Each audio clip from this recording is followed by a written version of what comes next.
Nasi muka nga ni ko. Muka nga ga de tarbus ki watermelon makudo. Aduga thongage sina khajing achauba duni ko.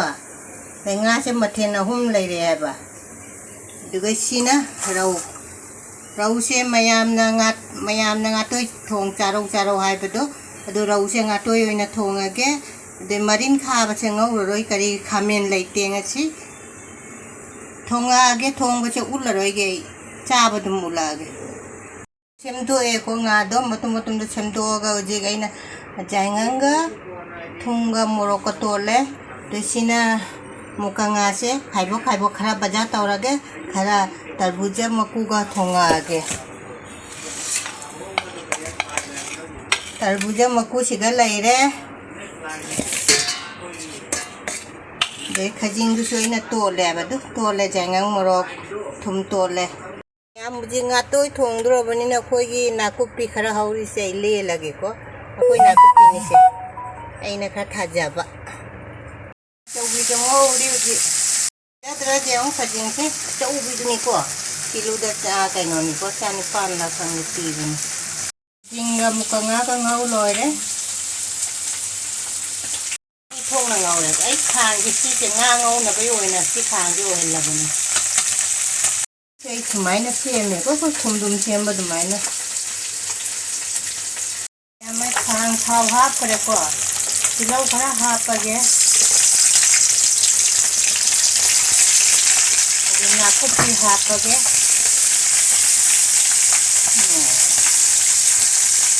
uji cái nó thì lâu sẽ ngang nghe đôi cái nó ngang nghe uji Harbuja se hapta lagi makut hapa ngawrati mana okai deh ji jangan morok juga ini moroi hapa siko tum hate namak dal pe jadi makut se bhaja bra tiga nanga toi gi nga kita harbuja makut makut se bhaja bra itu mari hapta lagi Kari aina si mayam da khajane jin hari ese video ko uli chahiye bo mayam da thonga chaba jayega mai hape nga thola ina hape ko tiga laire nga toi ji kha to tiga na laire kaino ye khasina tarbuja tiga ham na bai ne se nga se tiga laire hapte lage nga se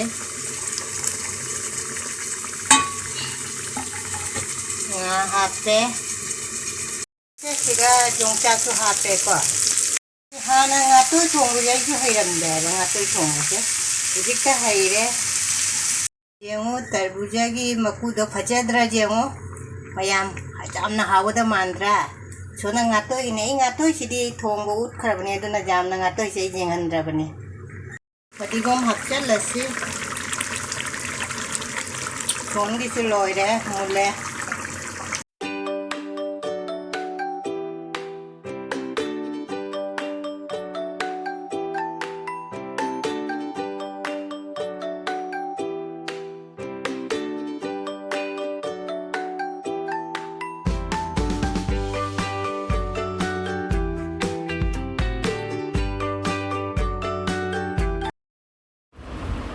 Mayam punama khoramjari mayam na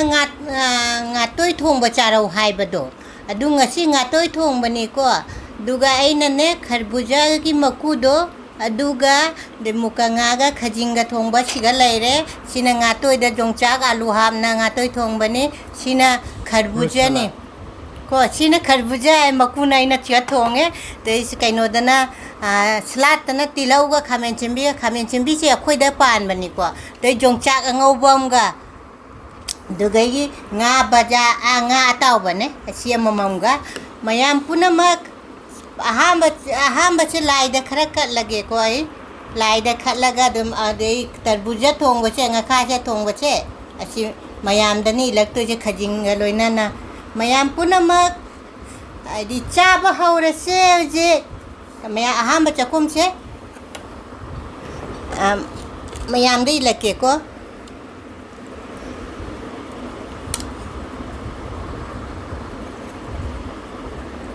तरबूजा थोंबनी जम हावनी ngakha aina ngakha ga khajing chu hape mana khajing a chou bole rakpado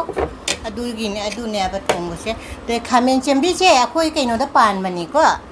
de gai tilau khara salat ki tilau ga ahamba chakom che mayam dai lakke तरबूजा thongba ngakha thongbase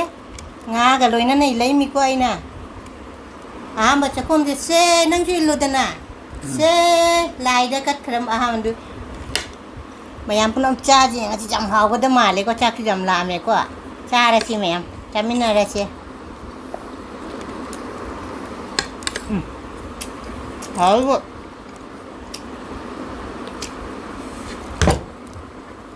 ai jong cha cái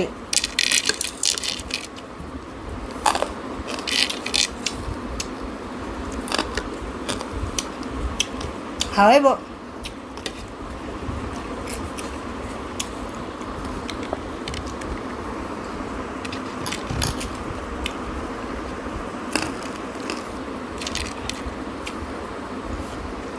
Gitu.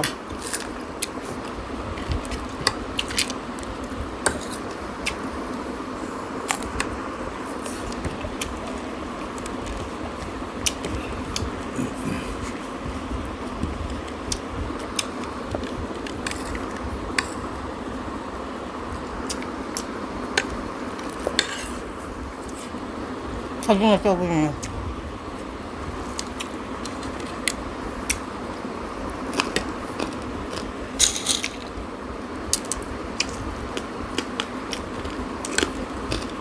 तरबूजा की मकू से खा का थोंगता था मोले खुआव चाहता ना हाव रहा मैम ये तो मरक तो फोन ला मैं बा तो फोन ला मैं ना कहना तो उधर जा दे बता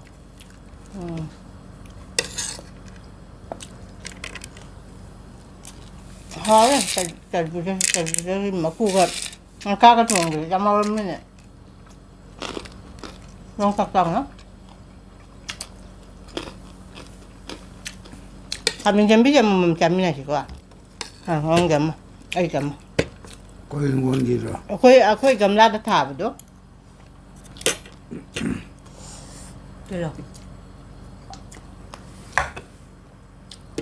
làm hao đấy kami cái nồi cái तरबूजा cái này cái nồi cái một cái ngá cái khajing cái tuồng chứ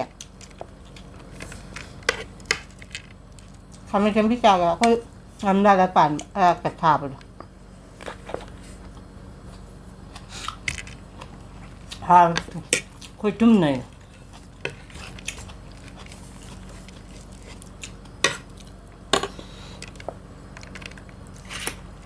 mấy ông khajing vô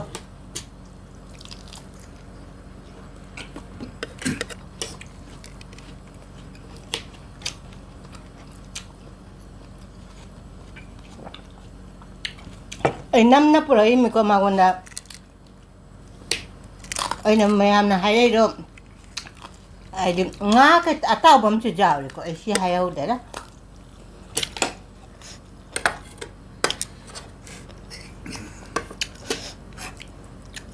nga toy thong ba cha ge cơ chứ dùng ta khắp ấy mới kami kami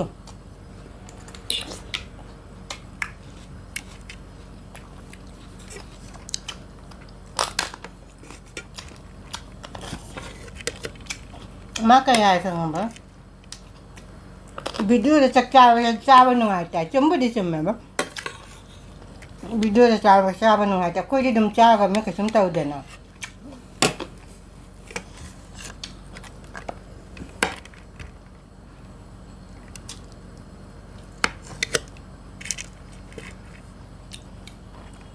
chắc ngon quá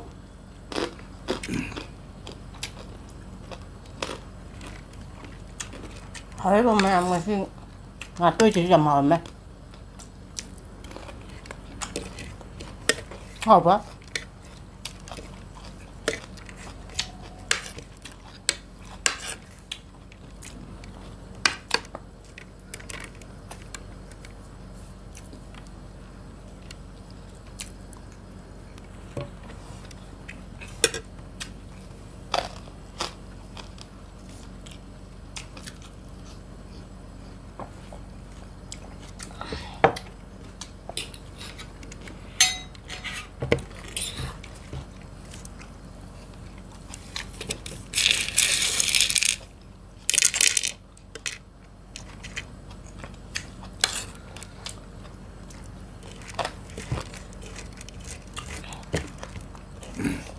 Asidi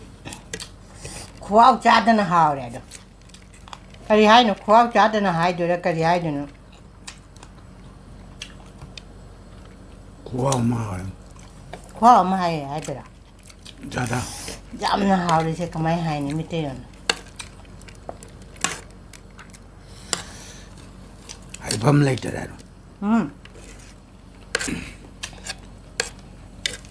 ไอ้พัมเลยจะได้ hai bum nei tre nga tong bu chai bum nei tang ya re kum ta re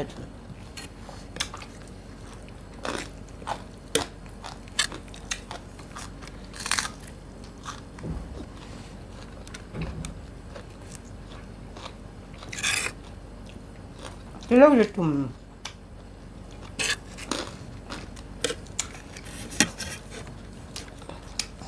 Ấy nó lùi rồi quả, cha kìa.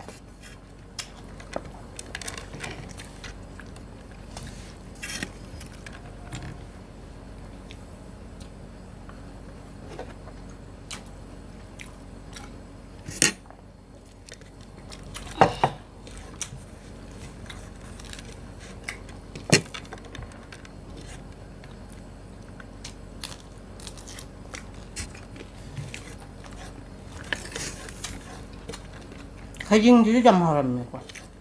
Ấy nó thường bây giờ khách tăng là mèm đâu. Ai thì mèm chứ thường nó cha là bây giờ ai gì đồ gì nó đó. Thường bây giờ nè, khách tăng cái thường bây giờ là video học bậc cái.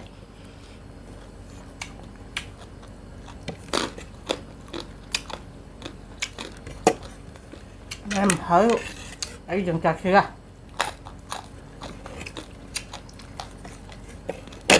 Dùng chặt dao đi.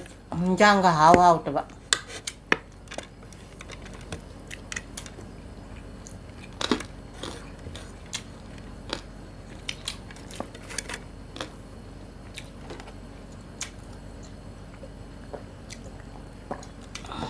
Okey lah cakap. Mayam pun nama ayah cak luar ya kau. Aduh masuk jam nak kuih nasi kapam nak cah pada jungai tabak. Hai nak tabak. Aduna mayam pun nama akwai chacha bacha loire matang chiga loi chalage akwai video se mayam na ano bajeng baje jaw ra chu akwai video se subscribe to chan biramo like share to biramo mathang ano ba video omga lake achi ki se mayam comment to ro akwai gi tarbuja se mayam cha nam ta jeng bi ko cham hauri nga kha ga thong cha ba akwai achi che thamage bye Bye, má cô đồng người chú cô đồng cha bà